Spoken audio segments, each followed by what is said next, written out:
Hello, kumusta mga ka-59? Welcome back sa aking YouTube channel. Sa bidyong ito ay pag-uusapan naman natin ang pinakahihintay natin na certification na nanggagaling sa PNP SOSYA. Kaya't kung ikaw ay interesado na malaman, ang bidyong ito ay para sa iyo. Kaya't panoorin mo hanggang dulo. At syempre, bago tayo mag-umpisa, muli, hinihikayat ko kayo na mag-like at mag-subscribe sa aking YouTube channel at pindutin ang notification bell para lagi kayong updated sa mga bagong video na ilalabas ko. Kaya't umpisahan na natin. Let's go!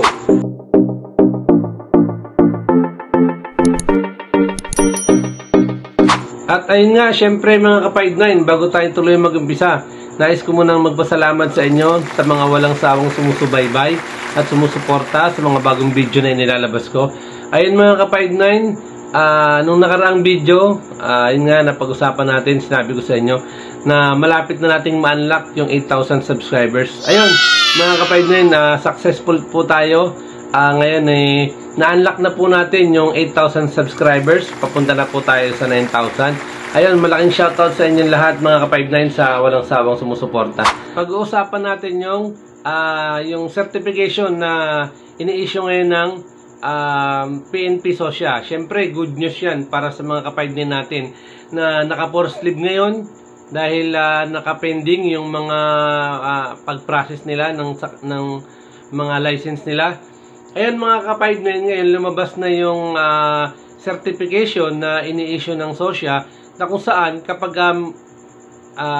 meron ka o may hawak ka na certification, ibig sabihin, kahit wala ka pang license, pwede ka nang makabalik sa duty o pwede ka nang maka-duty. Dahil kumbaga, dahil sa na-down nga yung system ng SOSYA at hindi masyadong hindi ma-process yung mga lisensya natin, naglalabas sila ngayon ng certification na kumbaga yun ang pinaka magiging temporary mo na magiging lisensya mo para ikaw ay maka-duty.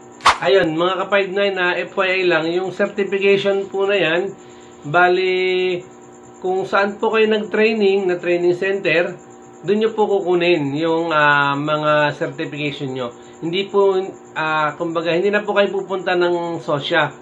Dati kasi, nung unang mga nilabas yung ganyan, parang halimbawa, individual na pwede kang pumunta doon sa SOSYA, doon sa old SOSYA building para kumuha ka ng certification. Ngayon, dahil dinagsayata sila ng mga aplikante dahil sa sobrang dami nga na gustong mag-renew o syempre mga nakapending, yun, dinagsayata ng mga aplikante yung dating SOSYA building natin.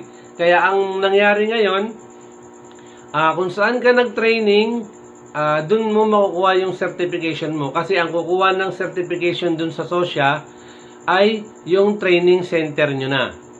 Kumbaga, ipapollow up nyo na lang dun sa training center nyo kung meron na kayong certification o kung nakuha na kayo nila ng certification.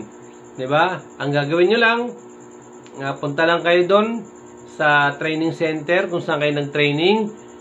Tapos, tatanungin nyo, siyempre, i-inquire nyo kung kayo ay nakuha na nila ng certification ng SOSYA, galing sa SOSYA. Ito po yan.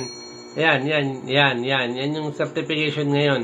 Ito, ayan, yung certification na yan, in-example ko lang yan. Galing yan sa isang ka-59 ko na nakakuha siya ng certification.